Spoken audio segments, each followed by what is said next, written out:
Well, let's go ahead and get started, and people can join us. My name is Lucy Norval, and I am the coordinator of programming and communications here at the Scarborough Public Library, and I'm so pleased to welcome everybody to our author talk today. And I want to introduce you to Elisa Boxer, who is a Scarborough, Maine-based Emmy-winning journalist and columnist whose work has appeared in publications including the New York Times, Fast Company, and Inc. magazine. And she's reported for newspapers, magazines, and TV stations. But she's thrilled to bring her journalism experience to the world of nonfiction children's literature. And her book, The Voice That Won the Vote, How One Woman's Words Made History, is her first book, but there are several others in process. I'll let her tell you that great news. So Elisa hopes that this book inspires young readers to know how much their voices matter. So thank you very much for joining us today. And Elisa, thank you very much for joining us today. We're thrilled to have you. Thank you for having me. I am really, really thrilled to be here, and I love the Scarborough Library, so happy to do it, and welcome everyone. So for those of you who don't know, we are in the suffrage centennial.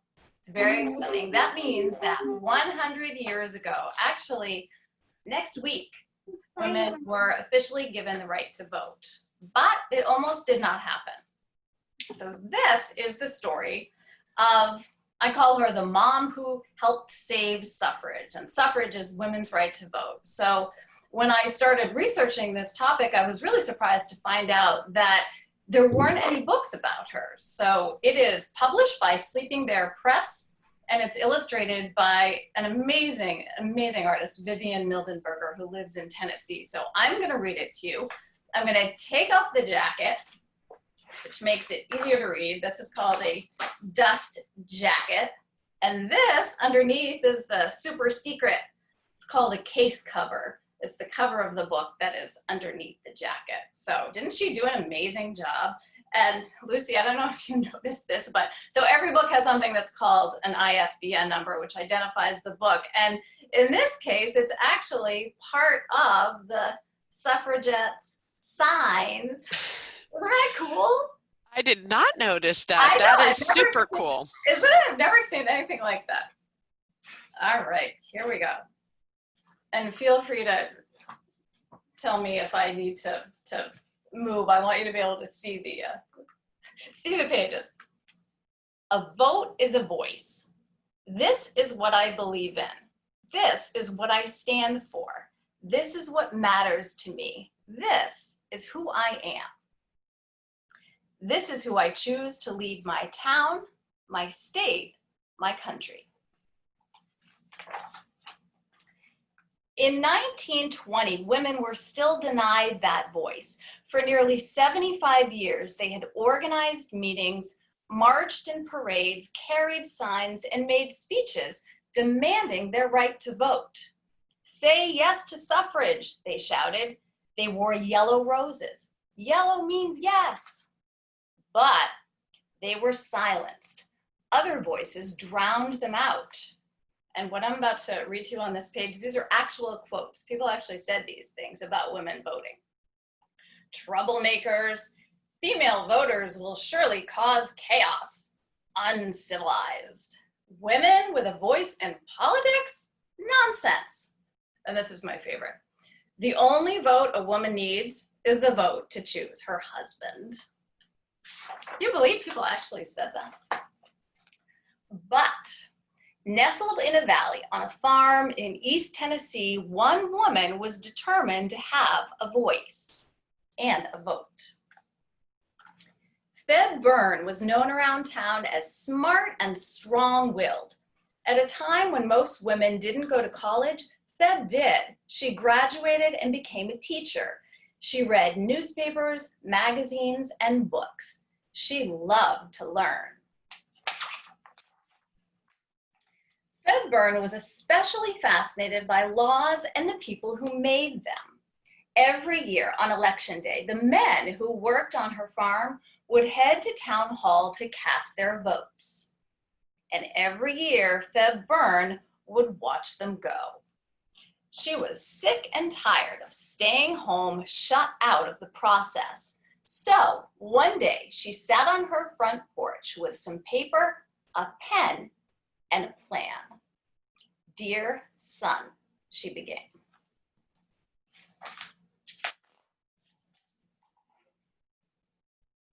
A few days later, a letter arrived on the desk of the youngest lawmaker in Tennessee. His name was Harry Byrne, and on that hot August day, like today, he watched the state capitol fill up with reporters, photographers, and people from all over the country who had come to witness history. America was on the verge of change. 35 states wanted women to vote, but the country needed 36 to make it law. It all came down to Tennessee, the last state left to vote. If lawmakers in Tennessee said yes, women across the nation would finally be allowed to cast their ballots. If Tennessee lawmakers said no, well, things would stay exactly the same. It was a tie. They would have to vote again. Harry Byrne was ready to stand firm for what he believed in. He had voted against women's suffrage in the first round.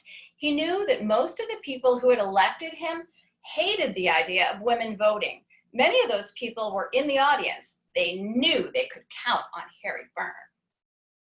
After all, the proof was right there on his jacket, a red rose, the symbol of keeping women in the home and out of the voting booth. The state capitol was filled with more red roses than yellow that day, and everyone knew what that meant. Someone would break the tie with a no. It was time to vote again. Someone did indeed break the tie. Harry Byrne. "Yes," he said. "What?" The officials in charge asked the young lawmaker to repeat himself. Obviously, he had made a mistake. Clearly, he'd gotten confused. But there was no mistake. He was not confused. Harry Byrne wanted women to vote. No one could believe it. Many of the women who had organized meetings, marched in parades, carried signs, and made speeches, they were in the audience wearing their yellow roses. They gasped and cried and hugged each other. But why did Harry Byrne change his vote? "I know that a mother's advice is always safest for a boy to follow," he explained. And then, from his jacket pocket behind that red rose, Harry Byrne pulled out a note from his mother. The one Feb Byrne had written on her front porch. It says, "Hurrah and vote for suffrage, and don't keep them in doubt. Don't forget to be a good boy. With lots of love, Mama." The people who had elected Harry Byrne were shocked and furious. A grown man listening to his mother? "We'll show him," they thought. "We will not vote for Harry Byrne in the next election." "Byrne ruined in politics," declared the headlines. That was actually a real headline from back then. Harry Byrne understood. He knew that by giving women the right to vote, he was giving up his seat in the Tennessee House of Representatives. The people in his district, they just weren't ready for a leader who wanted women to vote. He told newspaper reporters, "I am happy simply because I followed my conscience. It kept telling me that women are people, and voting, he knew, should be the right of all people." He thought again of his mother. "So I made the choice," he said, explaining that standing up for what he believed in was more important than winning the next election. It took courage, and courage has a way of making things right. election day came, when the campaigns were over and the votes were counted, the new state representative was announced. Harry Byrne! He kept his seat in the Tennessee legislature, kept standing up for equal rights, and no one was prouder than the woman who, without speaking a word, gave all women a voice. And there she is. That is Feb Byrne, and that picture was actually given to me by a distant relative of hers.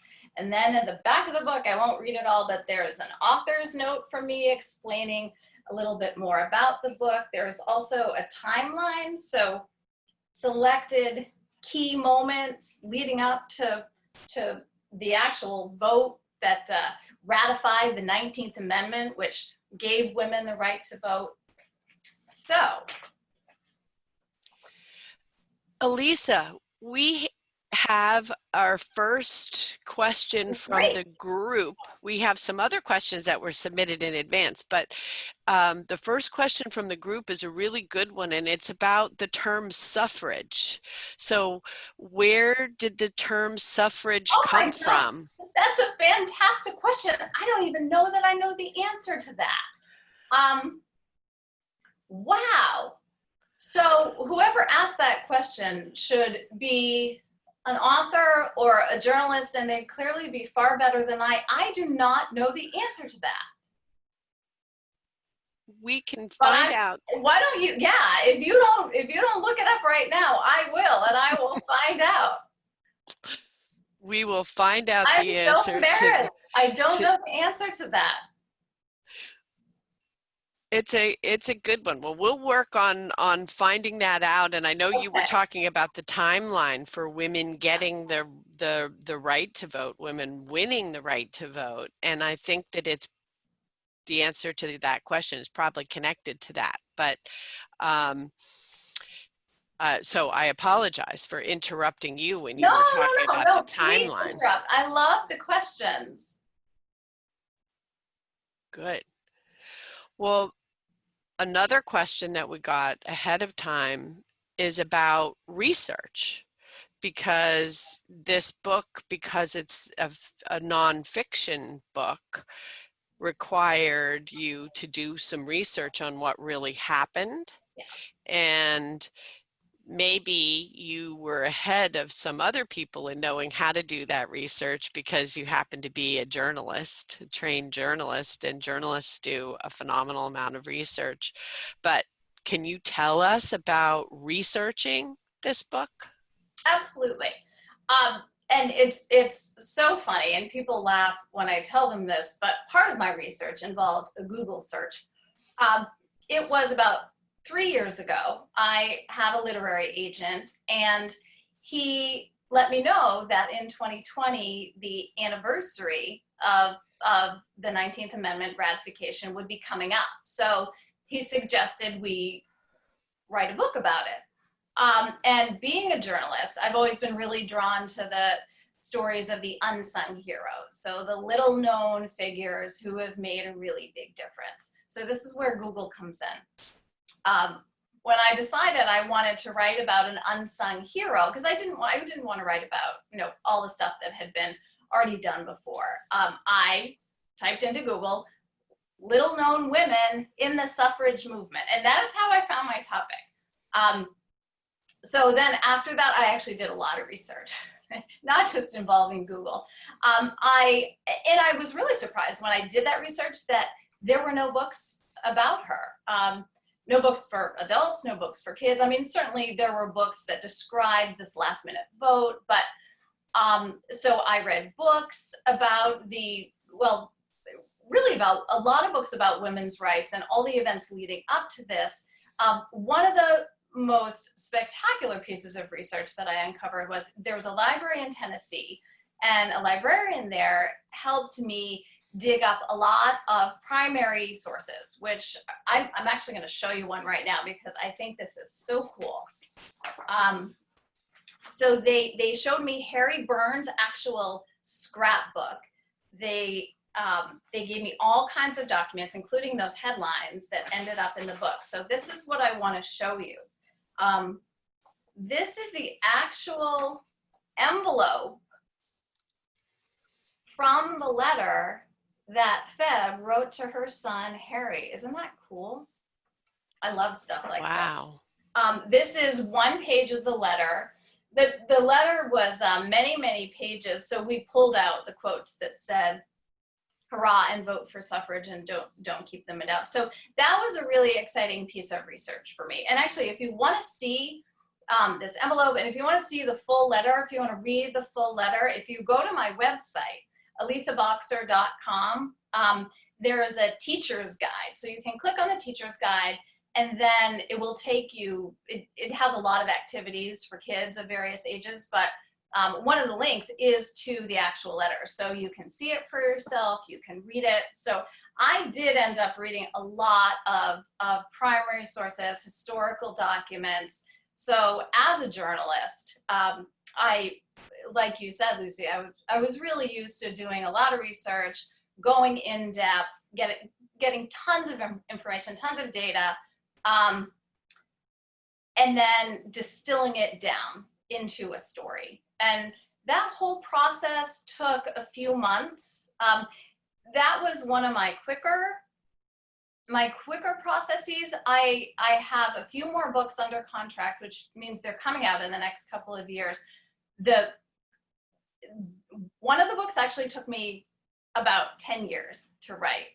I have written a book in a couple of weeks. I mean, that's super quick too. But so depending on how much research is involved, sometimes that dictates how long the process is from actual writing to getting the book published.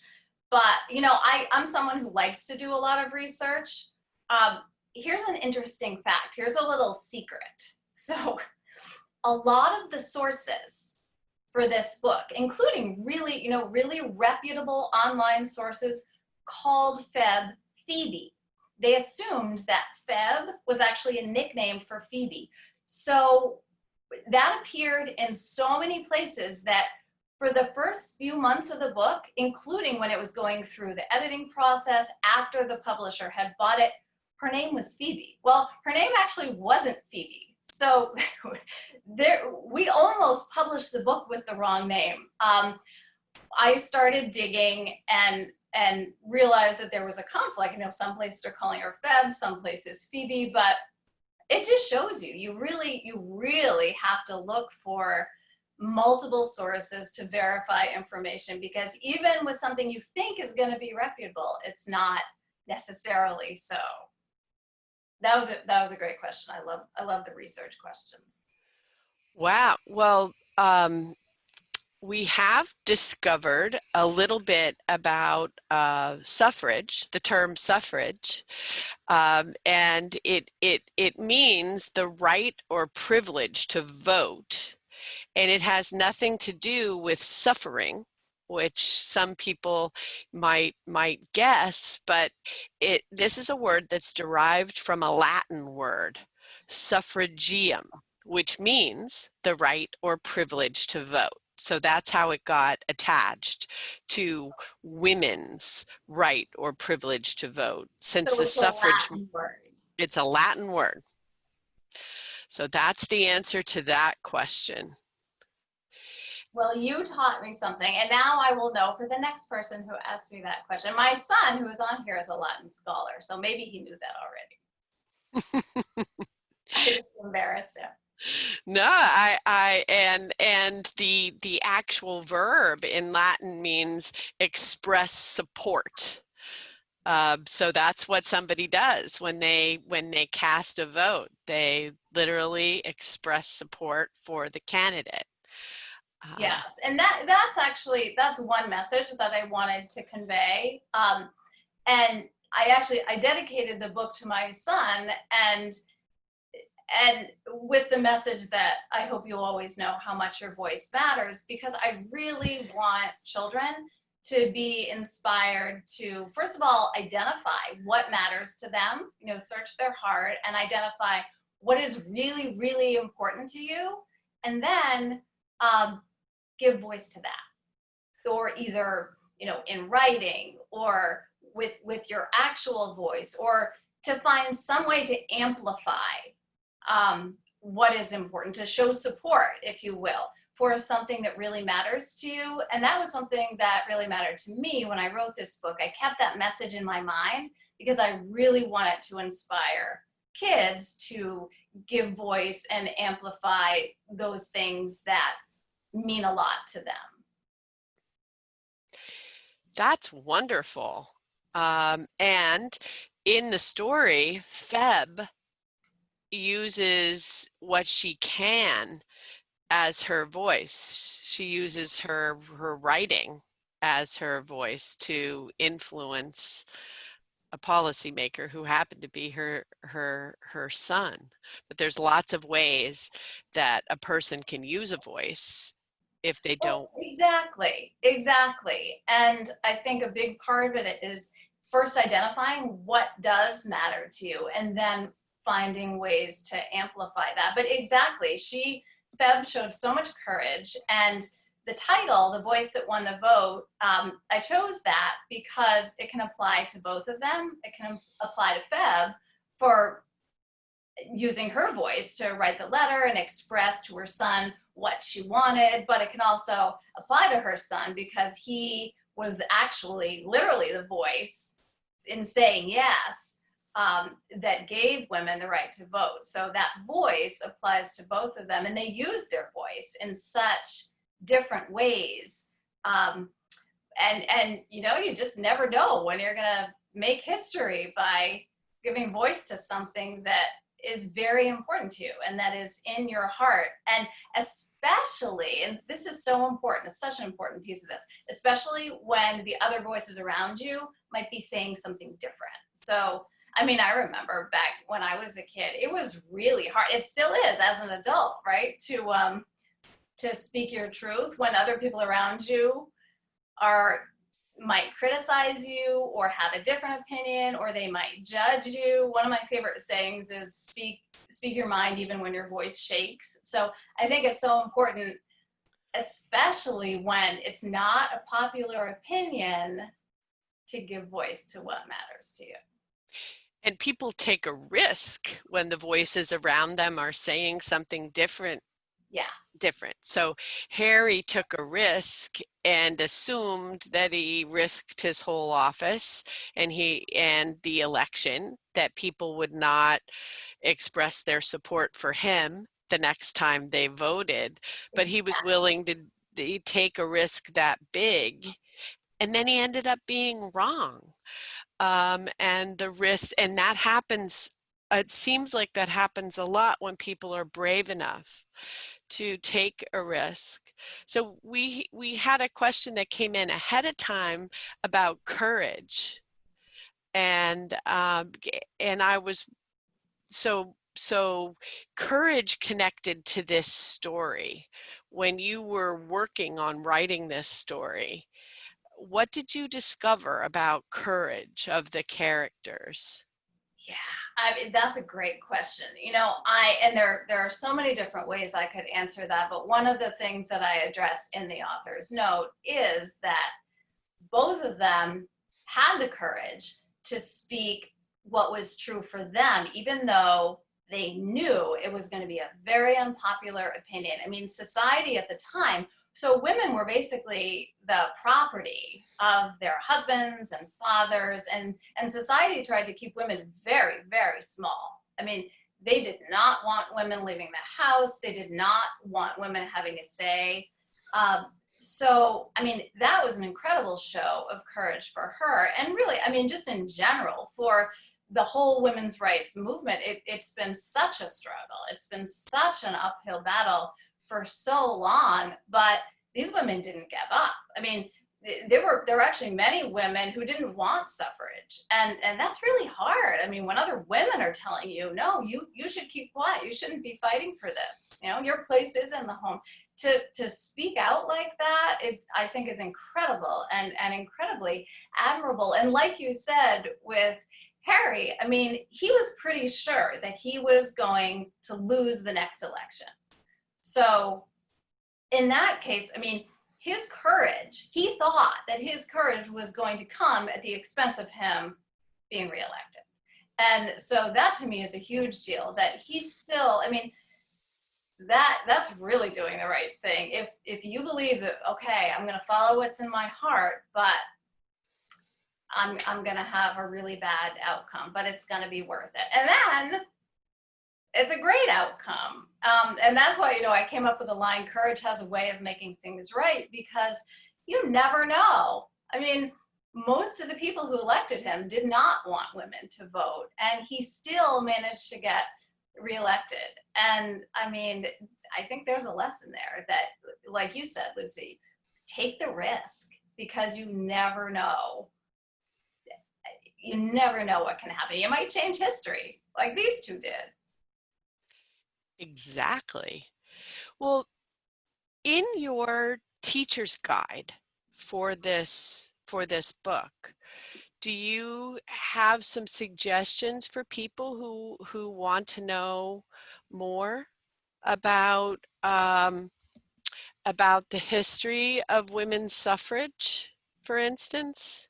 Yes, there's a lot in there.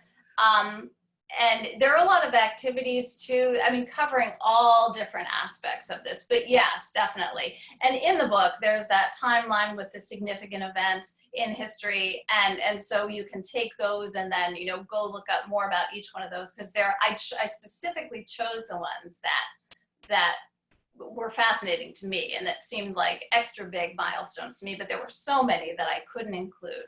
But you mentioned the teacher's guide, and one of my favorite, and we really should call it a parent's guide now, since kids aren't going to be fully back in school, and parents can definitely use this at home. But one of my favorite activities in there it's called Cookie for President, where the kids vote on which cookie should actually become president. So there are lots of activities for older kids and younger kids. I mean, covering a wide range of subjects. But the short answer to your question is yes, people can go there to learn more, for sure. Great. Well, for people who are not yet old enough to vote in an official election, to get to vote on other things Right. as they're learning about voting is really important. So voting about cookies Like sounds a cookie. Right. pretty fabulous.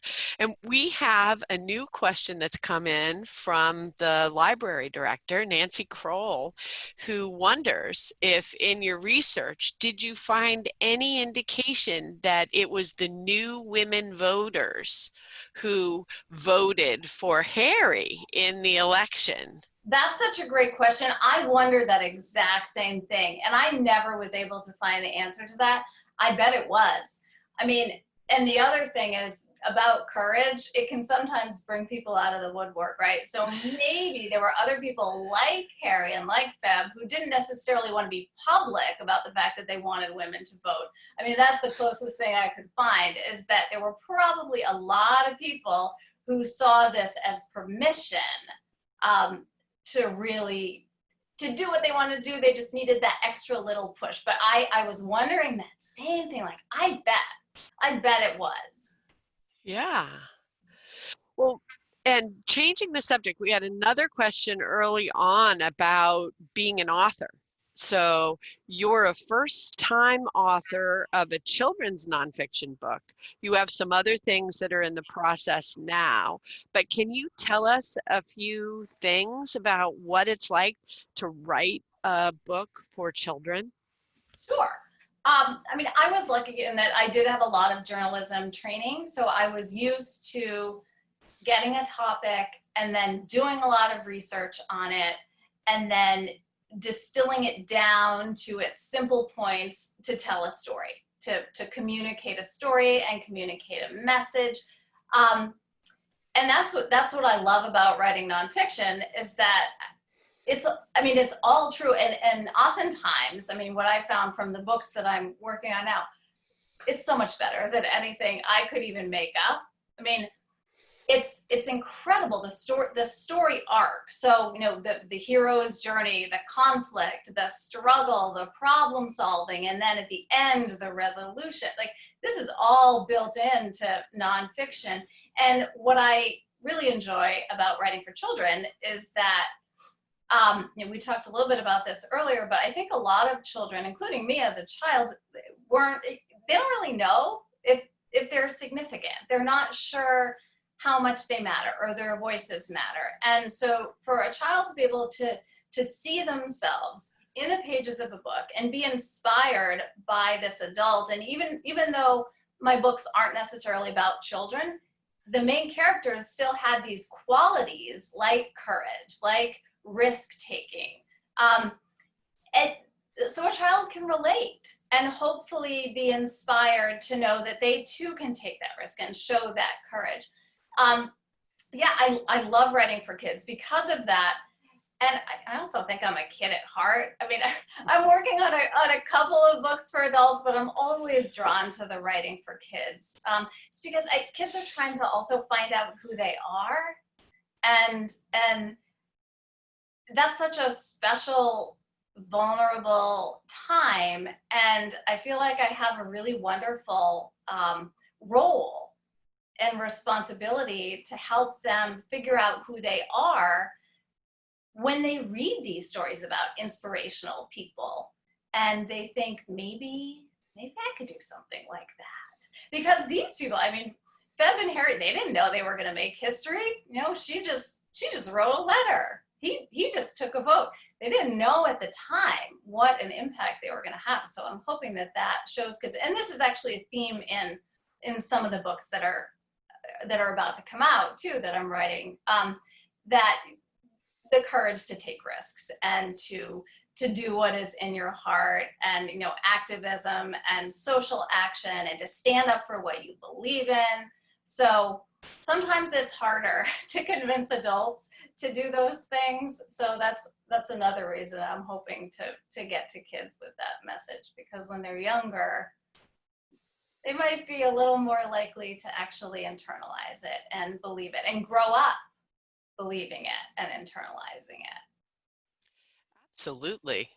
Well, and now here we are almost in the middle of August. And so some people are beginning to think about when school starts next month in whatever way it will start. In Scarborough, it's going to be a hybrid, couple days a week of school. So far, that's the plan.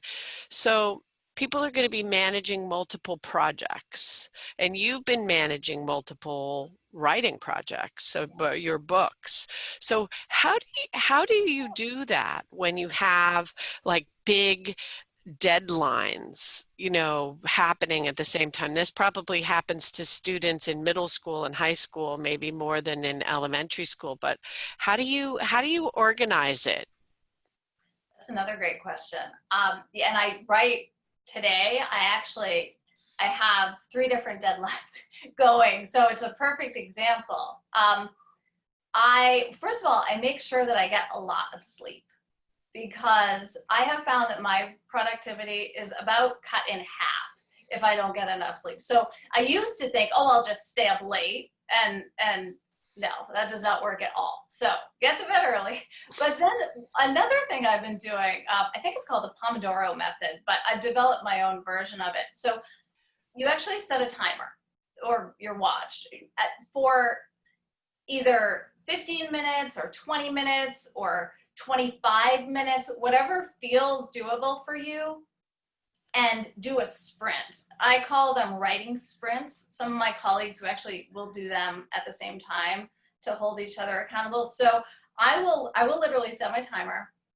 I'll shut down all of my social media, all of my email notifications, and for those 15 to 25 minutes, I will sprint on whatever project I'm working on. So I'll pick one project and just do that for, say, 25 minutes straight. And it's kind of a race with yourself, see how much you can get done. And then sometimes I find if I'm on a roll, I'll end up going a little bit over, but then I stop.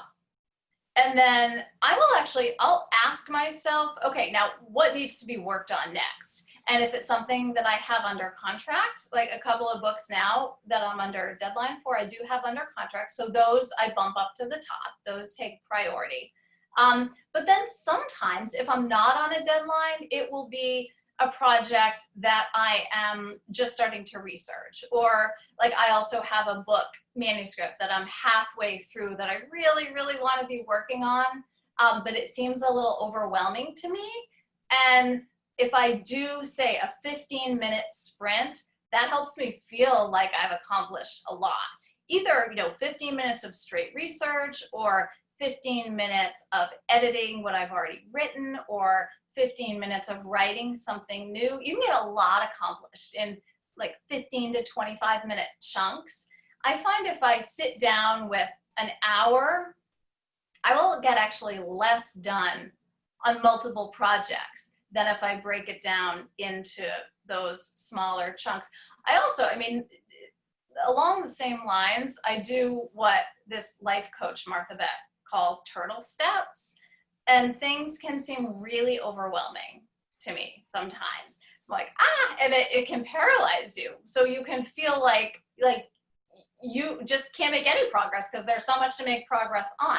But you take a turtle step, which is the tiniest step, even smaller than you think is going to be productive. It's just something. Just do the next right thing, even if it seems like a tiny step. And that generally will really motivate you to keep taking another one and another one. So breaking something that seems really overwhelming down into the tiniest of steps, I find can be very helpful too, especially when working on multiple projects.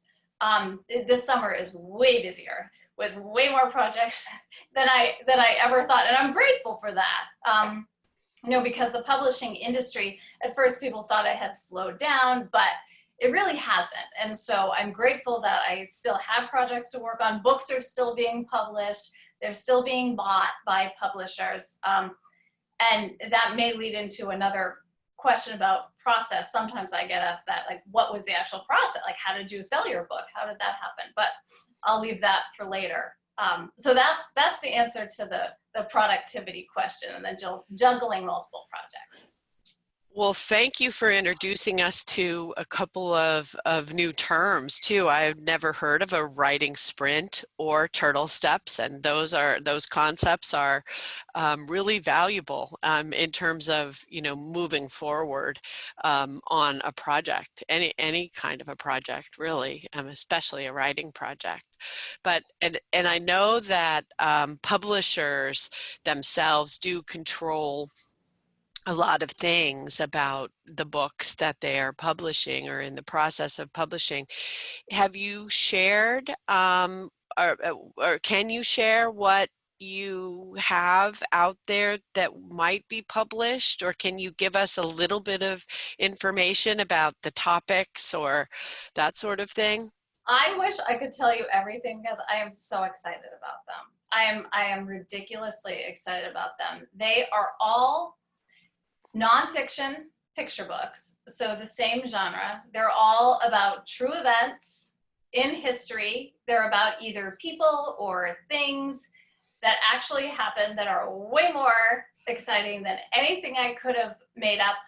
Unfortunately, because they haven't been announced yet, I signed the contract for them, so I know they're coming out within the next 2 years. We know that. And there are several, but because of confidentiality, since they haven't been officially announced yet, I can't say more than that. I wish I could. You guys will know. I will send you the announcements, Lucy. I will send them to you because I will be so excited to share that with you as soon as I can. And it should be in the next probably couple of months. Great. Well, we will be waiting for the moment when you can unveil that information.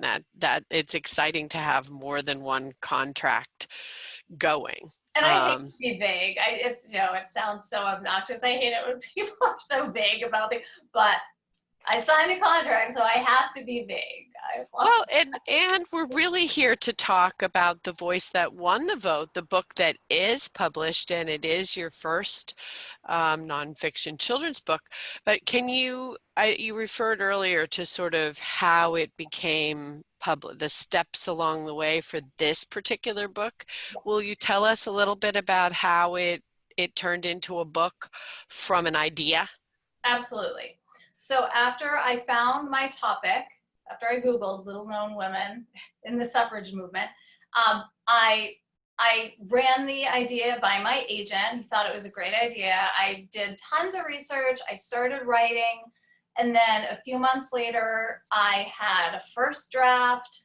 And then, I mean, I do so many drafts. We go through multiple, and I'm sure any students on here know what I'm talking about. I mean, it takes a lot of work if you have an essay or write. I mean, you're not done when you think you're done. So I was revising and revising. And finally, when I got what I thought was a good manuscript and my literary agent agreed, we sent it off to publishers.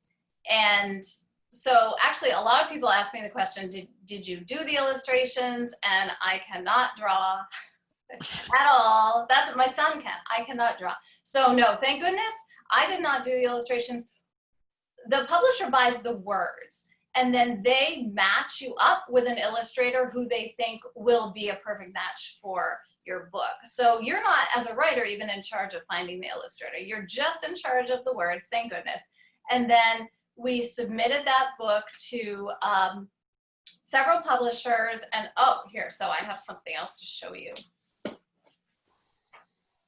This is kind of fun, not fun at all. These are all my rejection letters. I'm gonna go through them really quickly so you can't see the names. They're a lot. So this book was rejected a lot.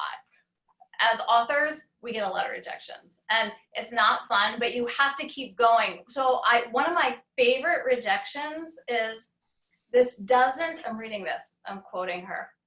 This doesn't feel like a picture book to me. Well, here it is, trying to be dramatic and get the book. This is a picture book, right? So it's so subjective. I mean, you never know. And I know writers who have gotten like 50 rejections. I think I got, for this book, I think I got 7 rejections.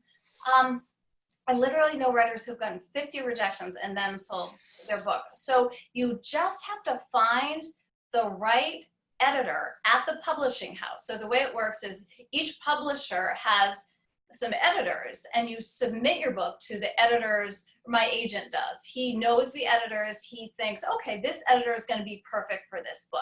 And so the editor is the one who ends up choosing to acquire the book, choosing to buy the book. And you just have to find that one perfect fit. And this, I've got to tell you, this was the most perfect fit. I mean, Sarah Rocket was her name. She was my editor at Sleeping Bear Press, and she was amazing. I could not have asked for an editor who understood and just loved this subject as much as I did. So then you sell the book, and you work with the editor again on some more drafts, and the whole process from when they buy the book to when the book is published takes anywhere from 1.5 years to 2 years. So it's a long process. And then the illustrator comes on board and they take at least 1 year to do the illustrations for the book. And that was really exciting to see. Actually, I have them here, to see some of those preliminary drawings. I mean, you know, I had a vision for how I thought this book was going to look, but it turned out so much better than I thought. So here are some of her initial black and white sketches. They look pretty much the same. See, there's that, all the men saying why women should not be allowed to vote. So these were her preliminary sketches that I got to see a few months into the process, and then she made them in color. They changed a little bit. I got to have a little bit of input. So, I mean, to me, it was such the whole process was so exciting. It took a long time, but I was really excited about every single step along the way. And then when I got my author copies, I mean, that was super exciting. They come in a big box and you know what they are and you get to hold your book for the first time. So that's the process. And I cannot see it ever not being that exciting. Wow. Well, thank you for explaining that. That is really exciting, and congratulations. This was all happening right before the pandemic for you, I know. So a lot of you, if the pandemic hadn't happened, you would have more publicly released the book, I guess would be one Definitely. way to Yep. say it. School visits. I was supposed to go to Scarborough High School, and then everything shut down. A lot of library visits and a lot of other school visits. I mean, thankfully, I'm able to do these virtually, and that's great. I mean, I'm able to participate in author visits around the country, so that's been incredible. I mean, I would never have driven to California, but I'm able to talk to kids in California now. But yeah, I had a big launch scheduled at Print Bookstore in Portland, and it shut down a few days before. And of course, it's the right decision. But yeah, I wasn't able to go out and promote the book. But thankfully, Print Bookstore, they're still doing signed, personalized copies. So I'm actually going there tomorrow to sign, so people can go online and order a signed, personalized copy of the book. And then I go to the store and I sign it and they send it to you. So there are ways to work around it, but yeah, there's nothing like in person. And hopefully by the time my next book comes out, things will be open back up again. Well, not only did you have to be very resilient in the process of pursuing publication, but you've had to be very resilient in after the publication of the book. And so that's wonderful. And resilience is a very important human quality, and it's very important for writers to be resilient. And we're getting pretty close to 1 o'clock. I want to mention, if we were actually in the library and you were reading to us, we would have autographed copies, signed copies of your book for people to buy if they wanted to. So people will be receiving information after today's talk, but your website is the best place to go to get information about ordering a signed copy of the book. And if I remember correctly, your website is very easy to read, to remember. It's your name, ElisaBoxer.com. Exactly. Yeah. And That's there are right. all the different ordering options, including click here to order a signed personalized copy, and they'll send it right to you. And I'm going tomorrow, so I may sign your book tomorrow if you order.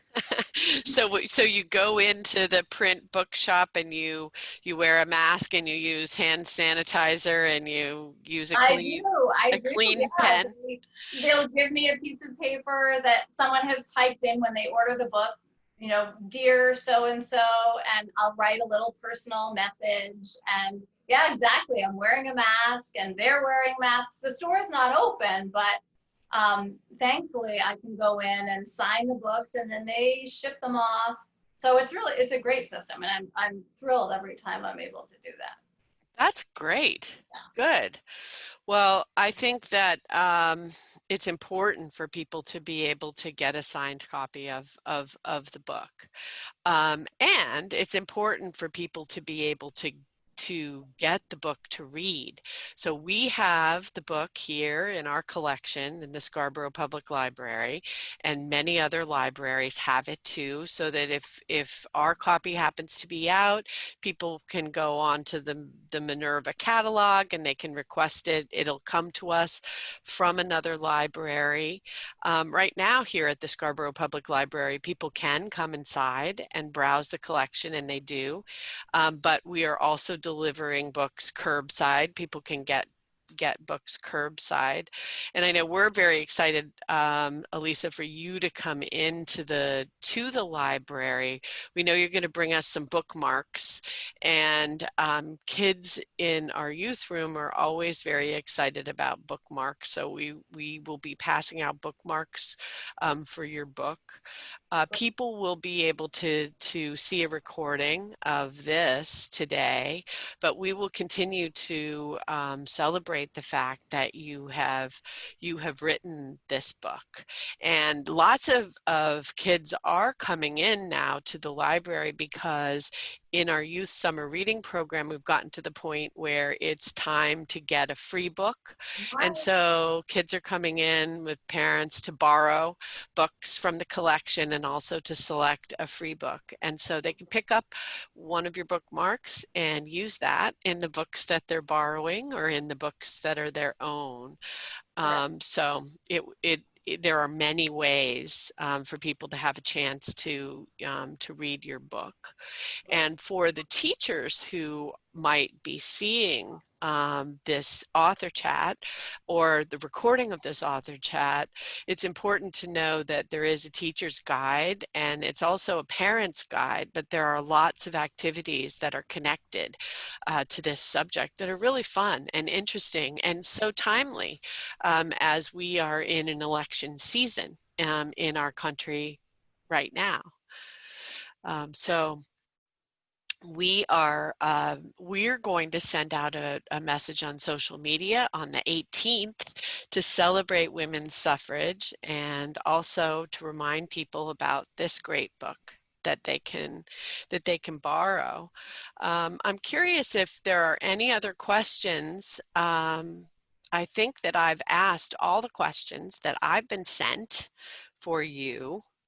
And I don't know if there are any more questions at this Happy point. to answer any more. And are there any other things that you wanted to tell us? I think that the questions so far have pretty much covered everything between the things I said and the great questions you asked. I think everything's been covered. Can you think of anything that hasn't been covered?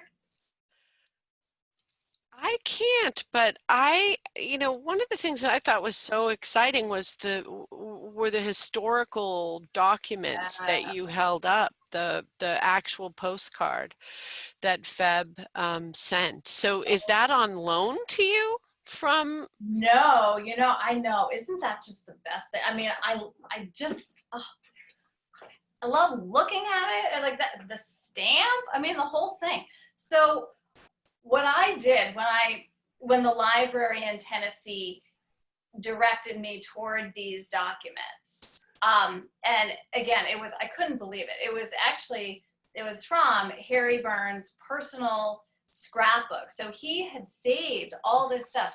He saved the letter that his mother had written him. He saved all the headlines from that time period. So I was really able to go back to the actual scene and read all about it and put a lot of the information in my book. But what I did was so I went into those documents and they now have a link. So in the teacher's guide, you'll see a link and you go through the library and it will take you to the actual letter. I went to the photo of, so this envelope is actually it's a photo that's attached to the document. So I just went in and I saved it to my pictures and I printed it out as a picture on a piece of paper. Same thing with that page of the letter. I mean, I just thought it was so cool to be able to see her handwriting, this Yeah. document that changed history that, like we talked about, I mean, she had no idea. She was just writing a letter to her son, telling him to do what she wanted him to do. And really another moral of the story is you should always listen to your mother. Fabulous advice. Fabulous So advice. yeah, that's how I got that. Anyone can do it. If you want to, you can just do what I did and go to the teacher's guide and then go to the link to read the letter, and then you can print it out too. I mean, I don't know how other people feel. I don't know how over the top I am, but it just gives me chills reading this stuff. Like holding it, even though it's a copy that I printed out, it's still, I love it. It's So that's how great. I got that. It's great that you can go online Yeah. and see historical documents in a collection. That's a really wonderful thing. Well, I don't see any more questions that have come in. So I think we may have exhausted all of those. And this has been really fascinating to listen to you talk about your book and the process of writing it and the importance of voice. And there are many, many things about your book that I know are going to appeal to a lot of people. So we're very excited to have you as a Scarborough author. And we're very excited you did this author talk for us today. Thank you.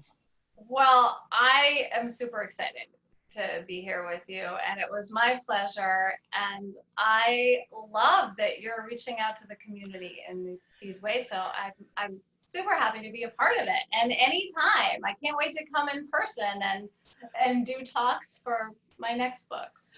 Well, we will definitely look forward to that.